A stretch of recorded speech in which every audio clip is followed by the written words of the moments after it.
meneladani Rasulullah, bukan dalam masalah keluarga, bukan dalam masalah jadi imam sholat, tapi dalam masalah kepemimpinan.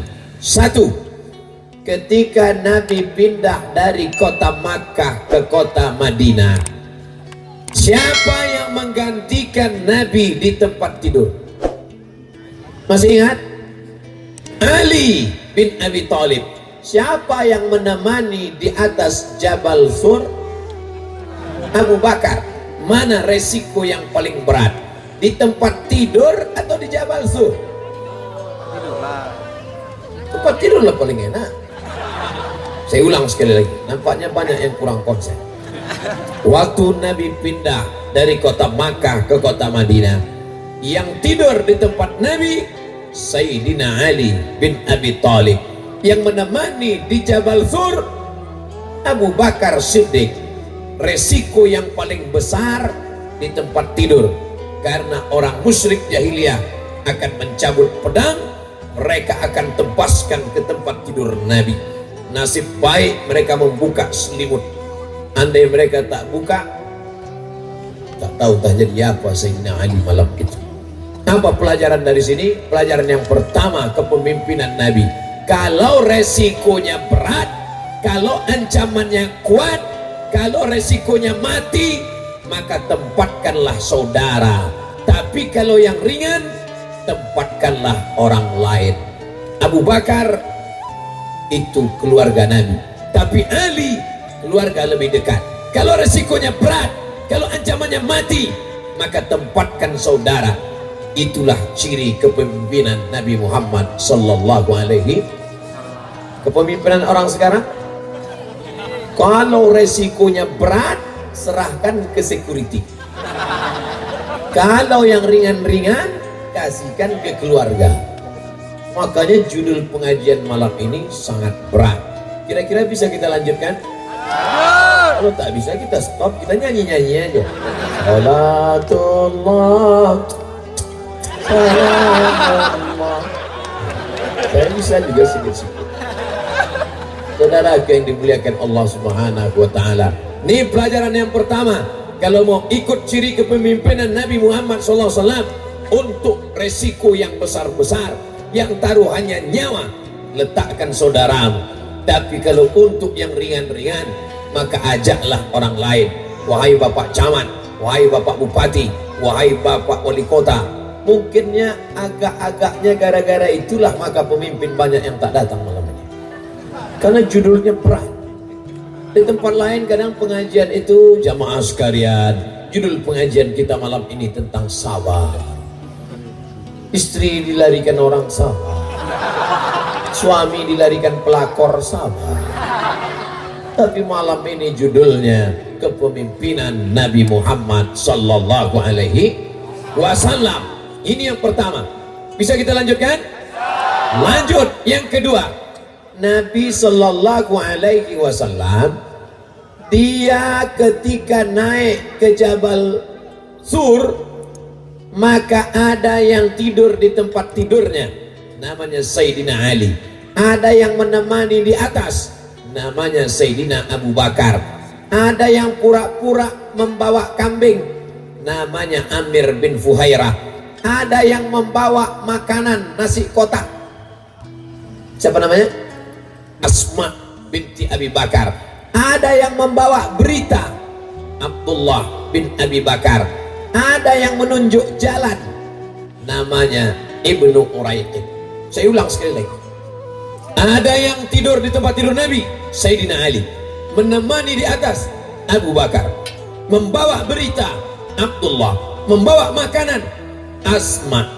Menunjukkan jalan, Ibnu Uraiqid. Mengembala kambing di bawah, Amir bin Fuhairah. Maka ciri kepemimpinan Nabi, Nabi tidak one man show. One, satu orang. Man, laki-laki. Show, ingin menunjukkan dirinya sendirian. Kalau bukan karena saya, Nabi tidak begitu. Tapi Nabi membawa di a team. Dia membawa satu kelompok tim. Begitu juga dengan acara malam ini. Kira-kira bisa acara ini Bapak Ismail sendiri? Bisa? Mana bisa? Bisa acara ini yang fotonya paling besar sendirian? Bisa? Tak bisa. Coba kalau ada yang nakal di antara teknisi mikrofon itu dimainkannya. Begitu saya mulai tadi, Assalamualaikum.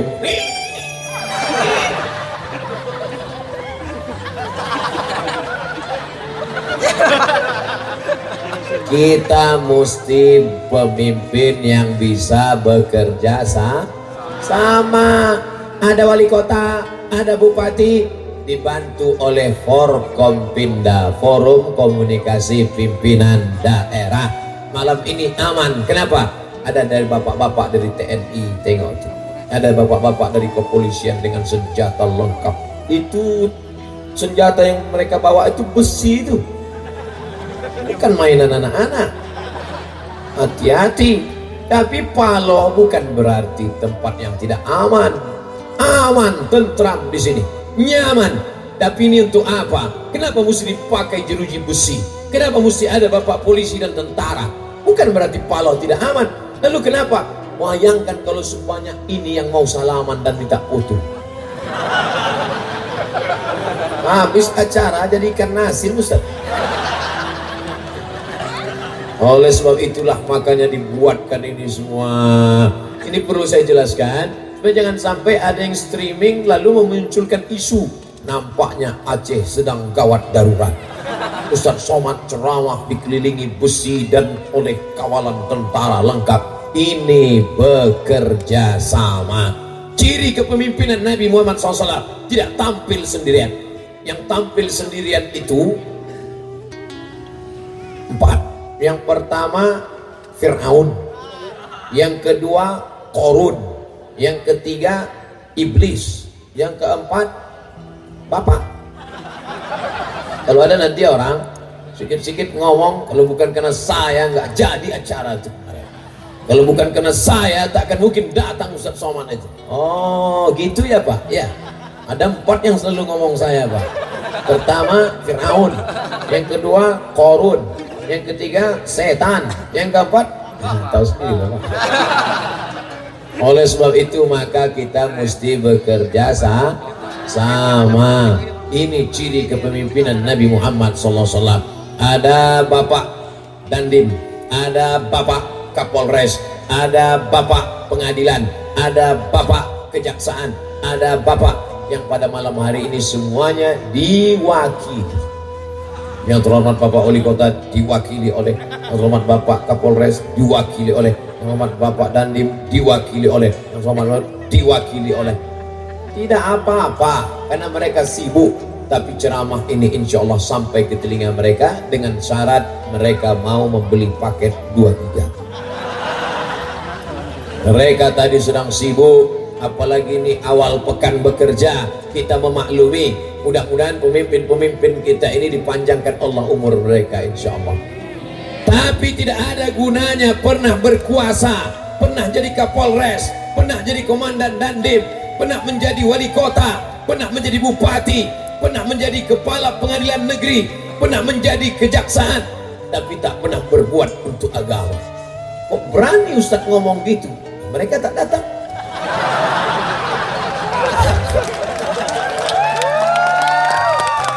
Andai ada pun mereka, saya lantang juga bicara. Di mana-mana saya ceramah suka hati saya. Sakit hati mereka tak usah undang lagi. Kita tak ada kepentingan, betul? Saudara yang dimuliakan Allah Subhanahu wa Ta'ala, sampaikan. Selama orang masih mau mendengar, sampaikan. Selama orang masih punya mata, punya telinga, punya hati, sampaikan. Oleh sebab itu maka kalau kita pikirkan orang tersinggung sampai mati, kita tak akan ceramah. Ceramah tentang narkoba yang pakai sabu-sabu tersinggung. Ceramah tentang suami istri yang pelakor tersinggung. Ceramah tentang apa lagi? Nabi naik ke atas Jabal Nur. Jangan nyindir kami yang di atas nih Pak Ustaz. Makanya jangan pikirkan orang, tapi pikirkan yang kita sampaikan itu benar atau salah. Benar kata Allah, benar kata Rasulullah, benar kata ulama. Sampaikanlah. Qulil haq, sampaikan kebenaran. Walau kana murran, walaupun menyakitkan. Selama saya menyampaikan dua pesan ini, kira-kira adakah bapak ibu yang tersinggung? Terserah aja, mau tersinggung tak apa. Kalau ada yang tersinggung saya mohon maaf. Tapi saya kasih tahu, ada pernah saya ceramah, tiba-tiba ada orang tersinggung, pulang dari ceramah tuh mati dia langsung. Jadi yang mau tersinggung ya silakan. Tengok nanti jam-jam 11. Saya bukan nakut-nakutin. Hati kita akan tetap bersama walaupun kita tidak pernah bekerja sama. Sama niat kita, baik niat bapak, baik niat ibu. Ustaz salah tunjuk, oke. Baik niat bapak, baik niat ibu, baik niat kita. Walaupun kita tidak pernah bekerja sama, tapi kita akan selalu bersama. Siapa yang menyamakan kita? Allah dan Rasulullah Sallallahu Alaihi Wasallam. Ustaz Darwin Hasibuan datang dari Medan, Sumatera Utara. Saya datang dari Riau, Aceh di atas, Sumatera Utara di bawah, Riau di bawah. Kami tak pernah kontak sama sekali, tapi malam ini bisa kami sepakat sama-sama pakai baju warna biru. Bayangkan itu. Ada pernah kami kontak-kontak, Ustaz nanti sama kita pakai baju biru ya? Tak ada. Begitu juga dengan ibu-ibu yang lain. Saudaraku yang dimuliakan Allah Subhanahu wa taala, yang penting bersama saja. Sama amalan kita, sama perbuatan kita, maka insya Allah kita akan bersama dengan Nabi Muhammad Sallallahu Alaihi Wasallam. Amin. Siapa yang cinta sama Nabi, matinya jumpa sama Nabi. Kalau cinta sama sinetron Korea, nah, jumpalah sama artis K-pop. Kalau yang suka sinetron India, Pak Ustaz, nah, di akhirat insya Allah satu tempat sama Amitabh Bachchan, Sanjay Dutt, Rani Mukherjee, Kabika Chika Bikang, Kuch Kuch Hota Hai. Hafal juga Pak Ustaz. Maka menyatulah kita dengan tim Rasulullah Sallallahu Alaihi Wasallam. Nih poin yang kedua, kita lanjutkan sampai poin berapa nih Pak Ustadz? Pokoknya sesuai di mana-mana saya ceramah 60 menit, sesuai tertulis di botol 600 ml. Poin yang ketiga, bagaimana ciri kepemimpinan Nabi Muhammad Sallallahu Alaihi Wasallam? Nabi sampai ke kota Al-Madinah Al-Munawwarah. Sebelum sampai ada kampung kecil bernama Quba. Kalau saya sebut Quba jangan bayangkan Fidel Castro. Itu Quba. Ini pakai qaf, Quba. Quba. Di Quba membangun masjid. Nabi sampai hari Senin. Dia pergi dari Quba hari Jumat. Jadi kalau begitu berapa lama dia di Quba? Senin, Selasa, Rabu, Kamis, Jumat. 4 sampai 5 hari di Quba. Disambut orang Quba. Tala'al badru alaina min saniyatil wada' wajaba syukru alaina mada'a lillahi dah. Selama 4 hari berdirilah satu masjid, itulah dia Masjid Quba. Ciri kepemimpinan Nabi yang ketiga adalah membangun masjid. Tadi saya dengar pengumuman Pak Protokol ada penggalangan dana untuk pembangunan masjid tadi. Mana kotaknya? Orang sebanyak ini kotaknya cuma satu. Sebarkan lagi kotak Pak. Sebarkan kotak. Kotak kepada bapak-bapak, kotak kepada ibu-ibu. Kotaknya 1, 2, kasih nomor 10 kotak disebar, yakinkan 10 juga yang balik. Nah, saya bukan menuduh, enggak. Soalnya ini jalan lintas di Banda Aceh. Tapi insya Allah kita tidak ragu, karena Bapak TNI Polri ada mengawal insya Allah. Nah, isi kotak. Tadi udah kami sebar Pak Ustaz, itu kotak DP-nya aja.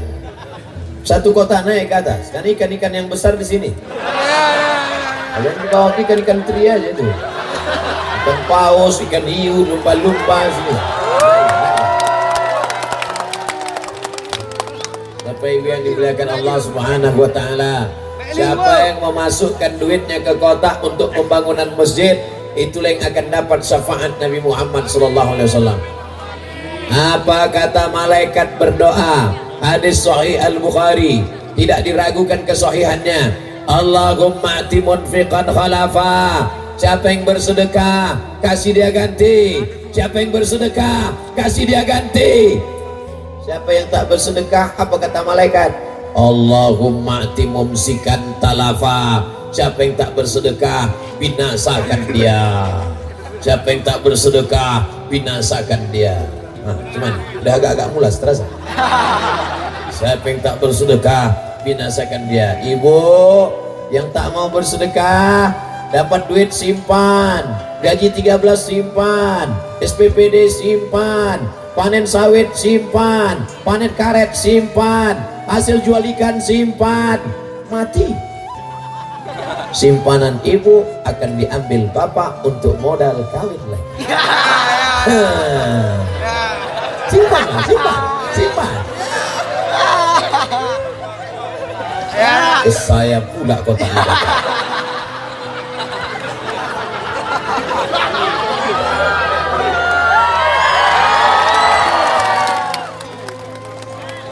Duit yang disimpan di sini tinggal. Duit yang masuk ke kota itulah yang akan kita bawa mati menghadap Allah Subhanahu wa ta'ala. Makanya lebih banyak yang masuk ke kota daripada yang di sini. Ini tinggal KTP sama SIM aja lagi. Balik kita ke cerita ibu-ibu tadi. Dapat SPPD keluar kota, simpan. Dapat gaji 13, simpan. Dapat lagi uang, simpan. Uang sifat, uang tunjang, uang sundul, uang sikut, simpan. Simpan. Pas pagi-pagi minum kopi, mati. Duit ibu akan dipakai bapak untuk kawin lagi. Tengok, mereka udah ketawa sekarang. Masukkan ke kotak bu, masukkan sekarang juga. Panitia, kira-kira kalau ada ibu-ibu nih yang tak bawa duit, boleh ngutang dah? Boleh? Boleh, catat nama, tulis bu. Saya bukan nakut-nakuti. Tengok ibu ini tak lama lagi. 2 kali Jumat gol nampaknya. Cepat sikit. Ustaz Somad ini tak enak kalau ceramah. Giliran mati ibu-ibu aja. Oke, kalau gitu kita balik. Sekarang bapak tuh mati. Asal dapat duit, beli mobil. Dapat duit, bangun rumah. Dapat duit, beli motor. Dapat duit, beli cincin. Tahu-tahu bapak mati. Harta bapak di total mobil, motor, rumah, cincin segala macam tadi 2 miliar. Amin. 2 miliar bu. Ibu dapat berapa? Harta 2 miliar dibagi 2 namanya gono gini. Artinya kau begono, aku gini. 2 miliar bagi 2. 1 miliar untuk ibu, 1 miliar untuk almarhum. Dari 1 miliar tadi ibu dapat lagi 1/8 karena ada anak, 125 juta tambah 1 miliar bulan untuk ibu, 1 miliar 125 juta. Pergi ke Medan, masuk ke salon, nah naik dagu ke atas, pipi naik. Kenapa tak pergi ke Banda Aceh? Takut ketahuan tetangga. Pergi agak jauh sedikit kan. Nah, habis 25 juta. Beli motor besar 100 juta. Masih ada tinggal berapa lagi bu? Tengok, udah ngitung mereka. 25 juta untuk salon, 100 juta beli motor gede, tinggal 1 miliar untuk persiapan liburan dengan berondong. Bronis, berondong manis. Sore-sore jalan-jalan tepi pantai, pegangnya.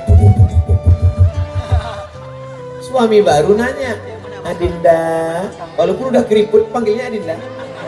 Adinda, mana makam suamimu yang lama? Itu bangsa. Menunjuk pun tak bisa lagi pakai tangan, saking pegangnya kuat di pinggang Bronis tadi. Kira-kira Pak, gimana? Sudah tahu kau sudah? Begitulah nasibmu Pak yang menyimpan duit. Isilah kotak isi. Saya bukan nakut-nakuti, saya cerita aja. Ibu yang menyimpan duit, simpanlah bu, tak apa-apa. Bapak yang nyimpan duit, simpanlah pak. Tapi yang kau serahkan untuk Masjid At-Taqwa Paloh, itulah yang akan kekal abadi. Bangun anak-anak muda tengah malam, sholat tarawih, sholat witir mereka, berdoa mereka di Masjid At-Taqwa Paloh. Rabbana ghfir lana dzunubana wali walidaina warhamhuma kama rabbayana shaghira. Menetes ke makammu macam tetesan gurun pasir yang panas terik ditetesi oleh embun-embun. Mudah-mudahan makam kita termasuk makam yang basah karena tetesan sedekah. Cuman mau menetes 2000 perak. Kalau 2000 perak itu bukan tetesan embun, tetesan air kencing. Oh, Ustadz Somad ini mulutnya kotor najis. Pergilah tengok, kalau tak percaya. WC, buang air besar 3000, buang air kecil 2000. Betul kan? Nah, makanya yang masuk 2000 tambah agak 5000 lagi. Saudaraku yang dimuliakan Allah Subhanahu wa taala, yang mencari duit pergi pagi pulang petang peras keringat banting tulang, itu yang kau cari untuk siapa? Untuk anak Pak Ustadz? Iya kalau anakmu ingat. Kalau tidak, untuk istri Pak Ustadz? Udah aku ceritakan tadi dah. Yang untuk kita itulah yang kita berikan untuk masjid. Maka saudaraku yang membawa kotak itu kawan-kawan tak bisa berjalan saking padatnya. Betul-betul sapu rata supaya semuanya dapat sampai ke ujung. Sampai di ujung jangan kalian naik bis balik kembali. Soalnya aku tengok banyak juga bis lewat situ. Bapak Ibu yang dimuliakan Allah Subhanahu wa taala, ciri kepemimpinan Nabi yang ketiga, membangun masjid. Kita lanjutkan. Yang keempat, Nabi Sallallahu Alaihi Wasallam tidak sekedar membangun masjid, tapi dia yang langsung mengisi masjid, mengangkat muazzinnya dua. Yang pertama Abdullah bin Ummi Maktum, yang kedua Bilal bin Rabah. Allahu Akbar, Allahu Akbar. Maka wahai bupati, wahai wali kota, kalian angkatlah muazzin-muazzin yang suaranya ya tak pun kalah bagus macam yang saya contohkan tadi. Allahu Akbar, Allahu Akbar. Itu yang azan sipil. Kalau yang azan tentara lagunya tak begitu. Allahu Akbar, Allahu Akbar. Tegas dia. As-salatu khairum minan naum. Itu yang sipil. Kalau yang tentara, as-salatu khairum minan naum. Biar supaya terbangun mereka. Polisi bisa azan, tentara bisa azan, bupati bisa azan. Ini Ustadz Somad ini ngawur ini. Mana pula ada bupati bisa azan? Saya ceramah di Babel. Babel itu bukan Babilonia, Irak. Babel, Bangka Belitung. Yang azan gubernur, yang imam bupati. Bingung saya mau ngapain? Begitulah hebatnya. Bayangkan kalau yang azan bupati, Allahu Akbar, Allahu Akbar. Pegawai sedang makan di kantin. Siapa yang azan itu? Pak Bupati. Apa? Pontang panting. Tinggalkannya piring itu semua. Yang bingung yang punya rumah makan lah. Artinya apa? Bukan sekedar rajin bangun masjid. Ini banyak juga pemimpin kita rajin bangun masjid. Berikut ini peresmian masjid yang dibangun oleh Bapak Bupati Wali Kota. Penandatanganan prasasti. Duit Bapak? Enggak, APBD. Membangun masjid rajin, rupanya ini pun dimainkannya juga proyek di situ. Masjid pun digarapnya juga. La ilaha illallah. Makanya ada riwayat menyebutkan ternyata ketika ada orang mimpi masuk surga, Ditengoknya di surga itu ramai sekali. Ada bupati, wali kota, gubernur, DPRD, ramai. Lalu pas ditanya, pas bangun ditanya, siapa yang kau tengok di surga itu? Banyak sekali pejabat. Terus saya tanya, malaikat, kenapa mereka banyak betul masuk surga? Kata malaikat, mereka sedang studi banding. Tak lama nanti balik ke tempat asal. Tapi yang mereka betul-betul tulus membangun masjid, memperjuangkan rumah Allah, dan setelah itu menyiapkan muazzinnya, imamnya, takmirnya, maka siapkanlah imam.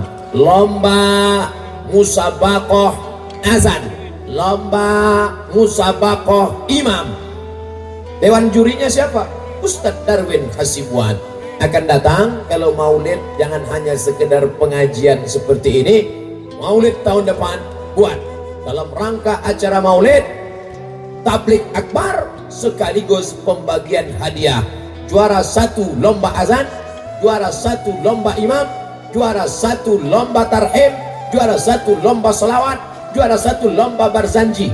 Yang juara-juara ini akan diberangkatkan umroh ke tanah suci. Setuju? Yang ngasih tiket siapa? Kalianlah yang kaya-kaya. Kalau punya duit banyak, jangan kalian pergi ke Makkah bolak-balik setahun sampai 5 kali. Sampai di Makkah pun tidur aja di hotel. Kerjanya cuma shopping, belanja. Sekali kau ke Makkah cukup. Kalau duitmu banyak, berangkatkan anak-anak lomba azan, berangkatkan anak-anak lomba imam. Panggil Ustadz Al-Mukarram jadi dewan jurinya, makharijul hurufnya, tajwidnya. Juara 1 imam. Bismillahirrahmanirrahim. Al-Rahman 'allamal Qur'an. Siapa itu? Itu yang juara 1 kemarin musabaqah imam.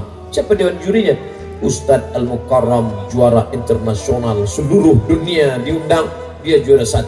Andai ada musabaqah dunia akhirat, juara 1 juga. Begitulah untuk memakmurkan masjid. Tapi Nabi hanya mengangkat muazzin saja. Adapun imamnya langsung Nabi Muhammad sallallahu alaihi wasallam. Kalau tak sanggup jadi imam, angkat imam ratib. Itulah Umar bin Khattab mengangkat imam, namanya Ubay bin Ka'ab. Siapa namanya? Ubay bin Ka'ab. Jadi wahai bapak bupati, wali kota, gubernur, kalau kalian tak sanggup jadi imam, bisa kalian angkat imam ratib. Berdasarkan ilmunya, hebat dia, keluarkan SK. Dengan ini kami angkat imam ratib. Maka jangan paksakan, kalian tak pandai baca, maju khorijul hurufnya tunggang langgang lintang pukang, dan pelan tertahankan juga maju ke depan. Adapun pejabat-pejabat yang di belakang itu gimana? Maju pak, maju pak, maju pak. Padahal bacaan tak betul. Oleh sebab itu maka kalau tak sanggup, angkat imam ratib.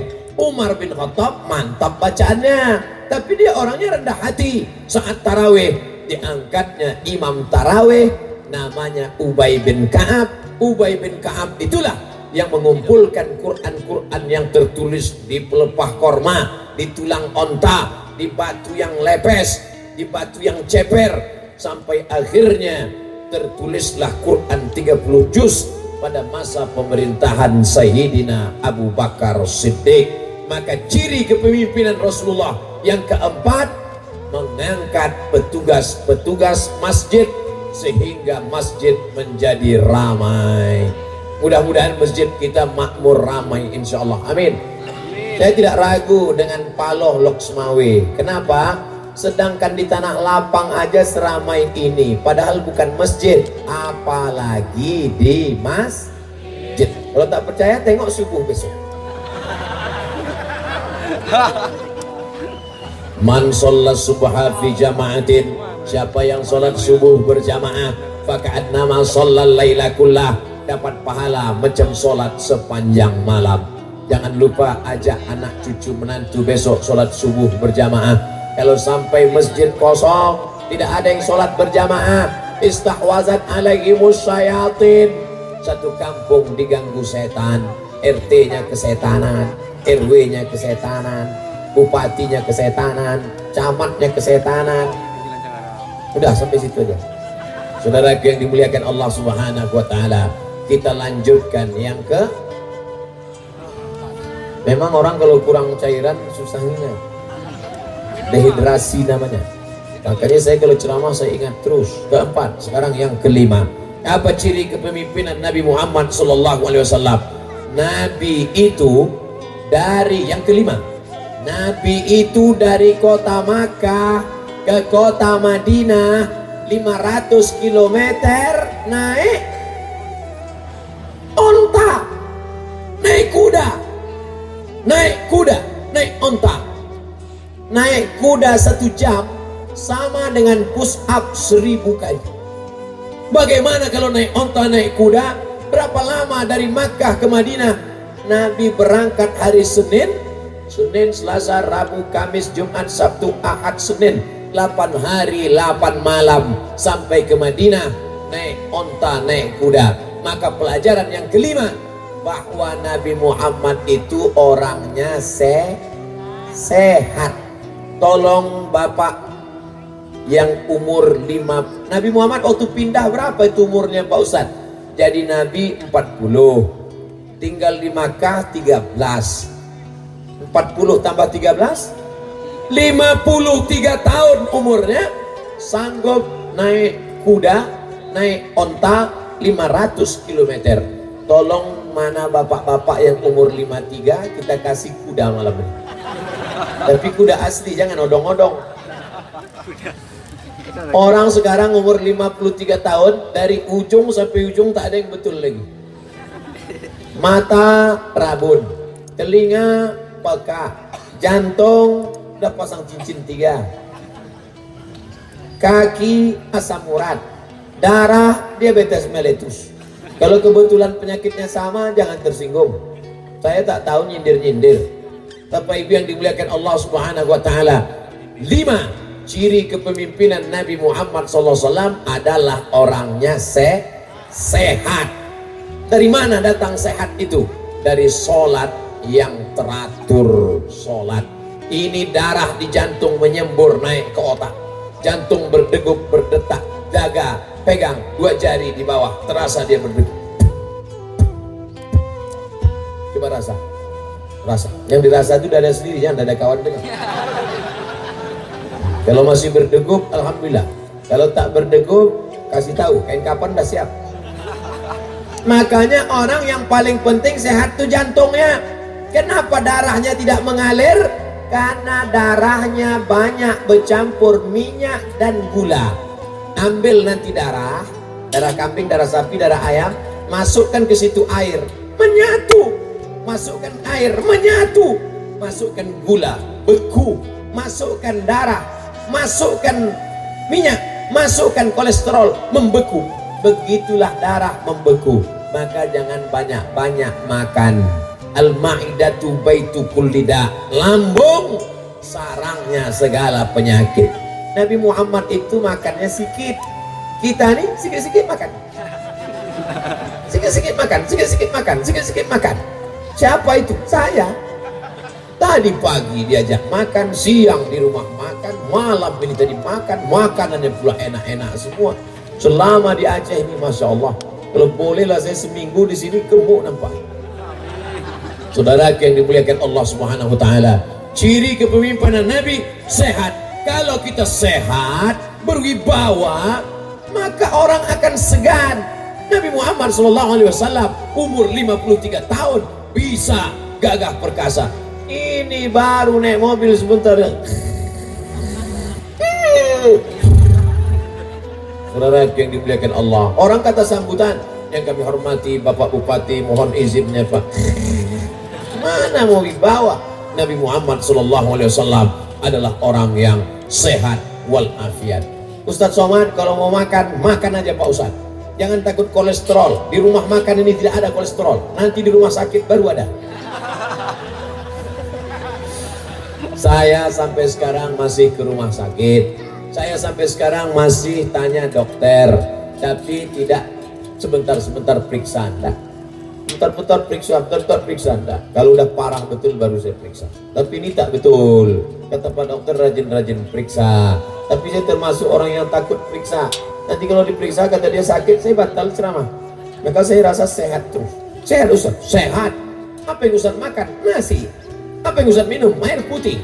Kenapa Ustaz sehat? Orang seramai ini mendoakan supaya Ustaz Somad sehat. Amin. Amin. Yang paling semangat mendoakan saya orang dari Paloh. Mereka semua, terutama panitia. Ya Allah, kami udah pasang tenda, ya Allah. Pagar sudah kami pasang, semuanya sudah siap, jangan sampai hujan, ya Allah. Dan yang paling penting jangan sampai Ustaz Somad itu sakit, apalagi kalau dia mati. Itulah yang membuat saya sehat dan umur panjang sampai hari ini. Betul? Ya Allah, hidupkan Ustaz itu sampai malam Selasa nanti aja. Habis acara itu terserah, ya Allah. Mati-matilah, kami tak peduli kalian. Bapak Ibu yang dimuliakan Allah SWT, makanya jangan pernah berhenti mohon doa kepada orang. Doakan Ustaz Somad sehat, tapi yang paling penting adalah doakan Ustaz Somad mati dalam keadaan husnul khatimah. Jangan sekarang. Ya, maaf, mau cepat aja deh kita. Saya sudah ceramah dimulai setengah 10, sekarang jam 10 lewat 10, sudah 40 menit saya berdiri di atas ini. Anda tidak pakai jam pun saya tahu berapa menit. Bas. Oh, Ustaz nyindir minta kursi ya? Enggak, insya Allah masih sehat lagi. Judul ceramah kita kan tentang Nabi sehat. Masa cerita Nabi sehat yang ceramah sakit? Nah, maka jaga kesehatan kita dengan tetap istiqomah, berwudu, sholat, mandi malam, tahajud, makan secukupnya. Itu adalah kunci kesehatan Nabi Muhammad. Nabi tidak pernah sakit. Pernah tak ibu baca Nabi meninggal dunia karena diabetes meletus? Pernah tak bapak baca Nabi meninggal dunia karena jantung koroner? Pernah tak adik-adik baca Nabi meninggal karena kurap? Nabi meninggal karena ajalnya tiba. Dan salah satu penyebabnya adalah karena pada tahun ke-7 dia diracun oleh seorang Yahudi. Mereka letak di makanannya, ya Muhammad sallallahu alaihi wasallam, engkau suka daging kambing bagian mana? Kata Nabi, daging kambing yang aku suka bagian kaki bagian depan. Oh, kita kalau bertanya tamu, Ustadz suka makan apa? Makan ikan, kasih ikan, karena kita menyenangkan tamu. Orang Yahudi tidak.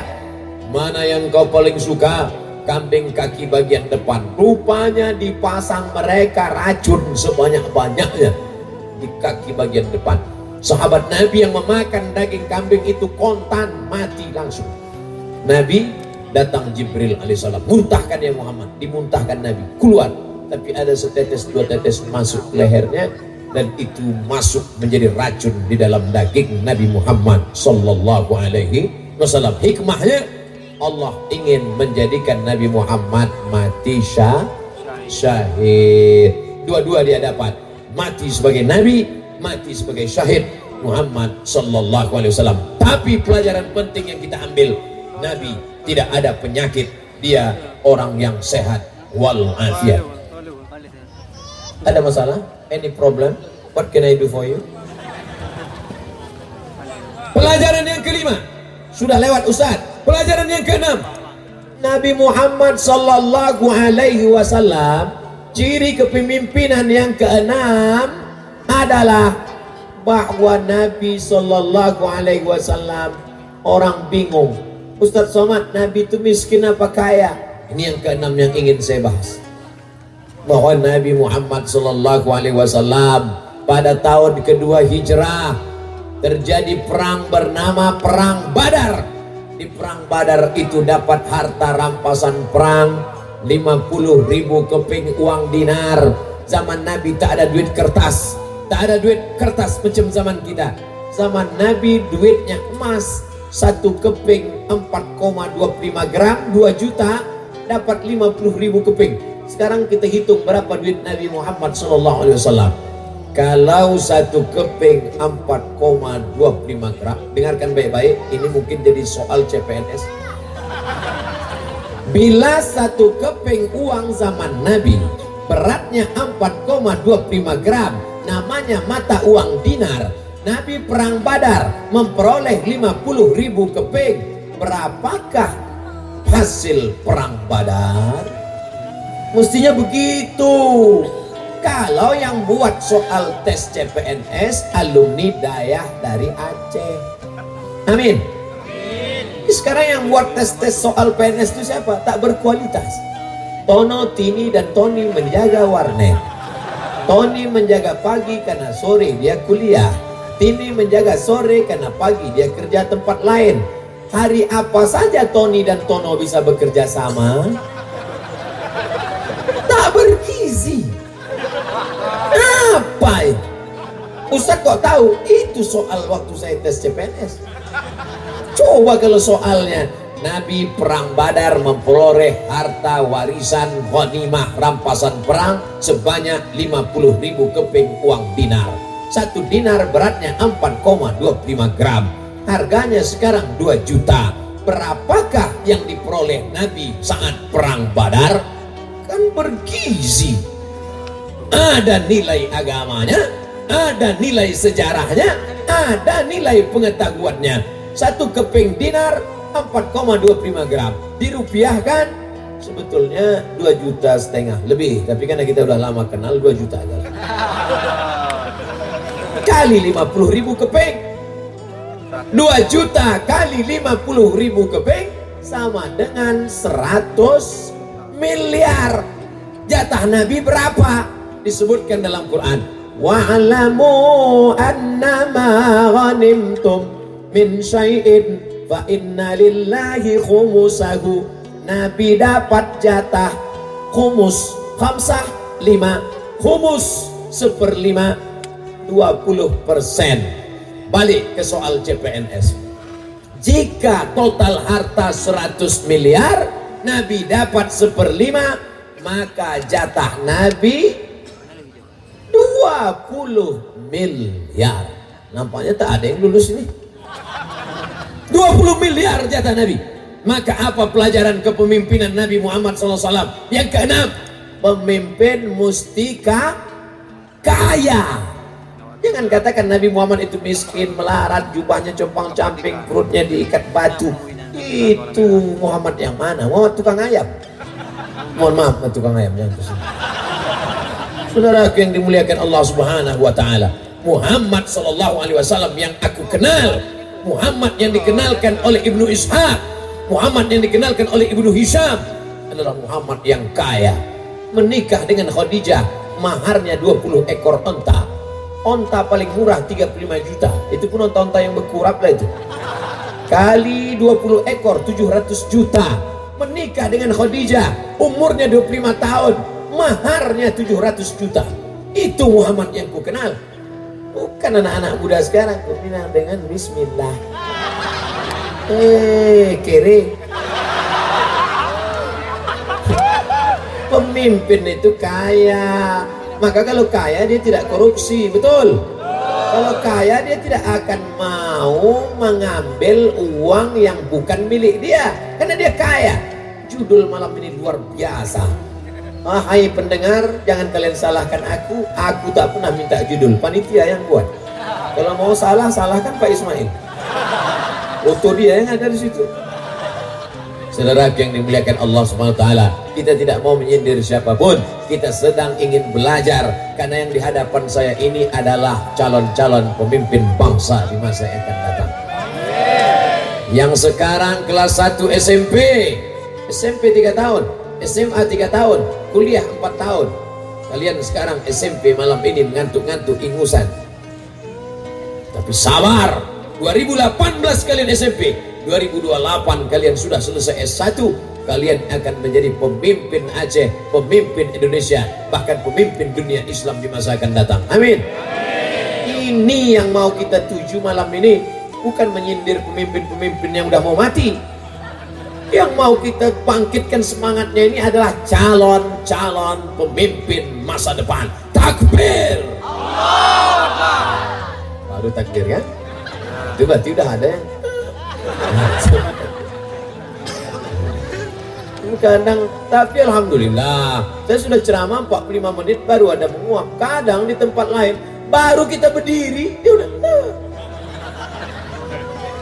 orang payah tidur. Orang barat sampai makan obat tidur baru bisa tidur. Orang kita enggak, baru nengok Ustaz. Adapun penceramah kita malam ini adalah Al-Mukarram Ustaz Tengku. Bismika Allahumma ahya wa ahya. Begitu selesai pengajian, alhamdulillahillazi ahyana ba'da ma amatana wa ilaihi nusyur. Tapi di Paloh saya tengok dari ujung ke ujung tak ada satu pun yang mengantuk. Apalagi yang ini, tak ada. Menghitung duit mereka rupanya. Patutlah tak mengantuk. Kalau kalian hitung betul-betul, nanti habis itu naik ke atas kita hitung berapa duit yang terkumpul malam ini supaya tahu kita berapa kurangnya untuk pembangunan masjid. Masjid At-Taqwa kita, insya Allah mudah-mudahan seramai ini orang. Bapak ibu yang ada duit, yang tak mau mengasih duit, besok datang ke Masjid At-Taqwa. Assalamualaikum. Waalaikumsalam. Saya pelajaran yang ke-6 kata Ustaz Somad tadi malam, Nabi itu orangnya kaya. Saya ini kaya. Apa tak tahu kalian saya ini kaya? Apa pengurus? Berapa semen lagi yang kurang Pak pengurus? Berapa batu kerikil yang perlu? Berapa keramik? Berapa keran air? Berapa semuanya? Kubah berapa? Bapak mau bantu? Enggak, saya nanya aja. Bapak ibu yang dimuliakan Allah Subhanahu wa ta'ala, kalau mau menunjukkan kau kaya bukan dengan menunjukkan rumah yang besar. Kalau mau menunjukkan kaya bukan dengan cincin emas yang banyak. Ada Nabi punya cincin emas? Ada. Nabi mengharamkan cincin dan sutra. Raja-raja Romawi, raja-raja Persia pakai kain sutra. Haram. Laki-laki pakai kain sutra. Perempuan pakai sutra boleh.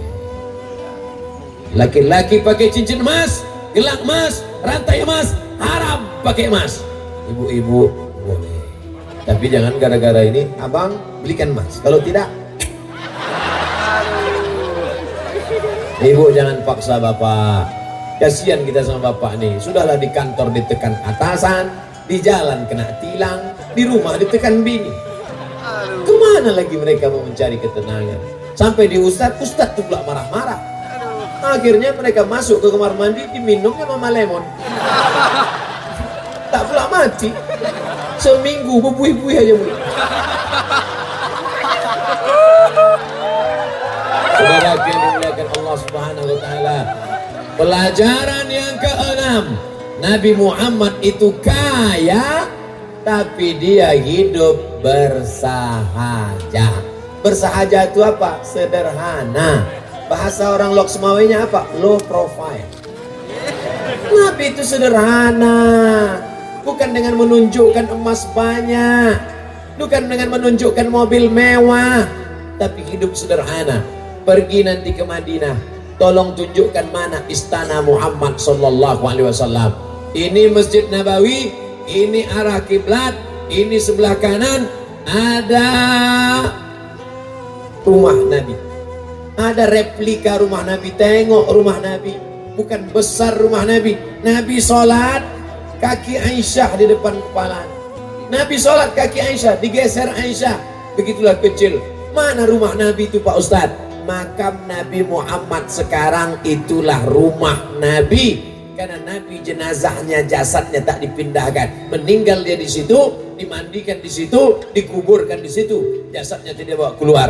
Maka tempat kita mengucapkan salam, Assalamualaikum ya Rasulullah, Assalamualaikum ya Habiballah, Assalamualaikum ya khaira khalqillah, Assalamualaikum ayuhan nabiyyu wa rahmatullahi wa barakatuh. Itu adalah makam Sayyidina wa Maulana Muhammad sallallahu alaihi wasallam. Tak ada duit Nabi banyak, miskin Nabi kaya, tapi kayanya bukan untuk menunjukkan keduniawian. Gelas Nabi kayu yang dipotong kecil-kecil, diikat pakai kawat. Sendal Nabi, lihat gambarnya di internet. Pakaian Nabi biasa saja, tak ada berlebih-lebihan. Itu Ustaz Somad ngomongnya sederhana, pakaian dia berlebih-lebihan. Mana ada lebih? Tak ada lebih. Peci, ini pintu aja. Batik, merek kasih orang. Sorban dari Saudi Arabia. Tak ada berlebih-lebih, biasa-biasa saja. Ini dipakai sehebat-hebatnya manusia, pakaiannya cuma 3 lapis. Di dalam singlet 1, di luar baju kemeja 1, di luar sorban 1. Kalau ada yang sampai 4 lapis, itu orang demam. Oleh sebab itu, apa yang kelebihan ini? Oleh sebab itu maka biasa-biasa saja. Ini ibu-ibu ini asal acara, tas di depan. Masalah, tas kulit. Ini baru beli kemarin 15 juta. Yang nanya siapa? Para yang dimuliakan Allah. Ustaz nyindir. Nah, saya tak nampak siapa yang bawa tas, siapa yang tidak. Oleh sebab itu maka kalau kau mau tunjukkan dirimu kaya, datang kau besok ke Masjid At-Taqwa, kasih tahu sama pengurus masjid. Pengurus masjid, ya. Mana WC kamar mandi? Belum selesai. 1 WC saya yang menyelesaikan. Itu berapa tahun? Ya, nantilah saya cicil. Bapak Ibu yang dimuliakan Allah Subhanahu wa taala. Pelajaran yang ke-7. Yang ke-7, Nabi Muhammad sallallahu alaihi wasallam ketika dia saat pergi ke Badar, jarak dari Masjid Nabawi ke Badar sejauh 150 km.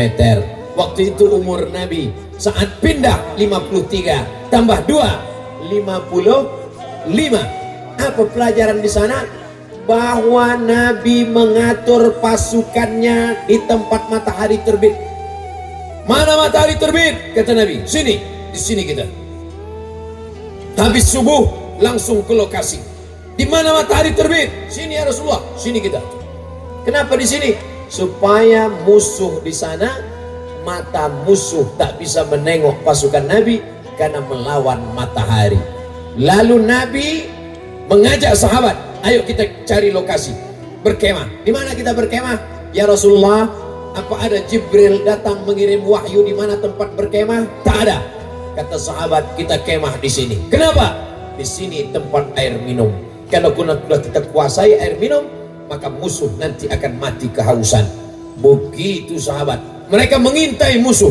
Saat mereka intai musuh, tiba-tiba ada 2 orang mengambil air. Tangkap tukang ambil air, tanya, berapa pasukan kalian? Ayo tukang ambil air, ya. Kau tukang masak kan? Ya. Koki kan? Ya. Berapa pasukan kalian? Aku tak tahu berapa pasukan. Kalian potong apa? Kami potong onta, apalagi kambing. Dari makanannya Nabi tahu berapa jumlah pasukan. Pelajaran yang ke-7, perlunya strategi. Jadi jangan bayangkan Nabi itu keluar rumah, Bismillahirrahmanirrahim, la haula wala quwata illa billah, apa yang terjadi terjadilah.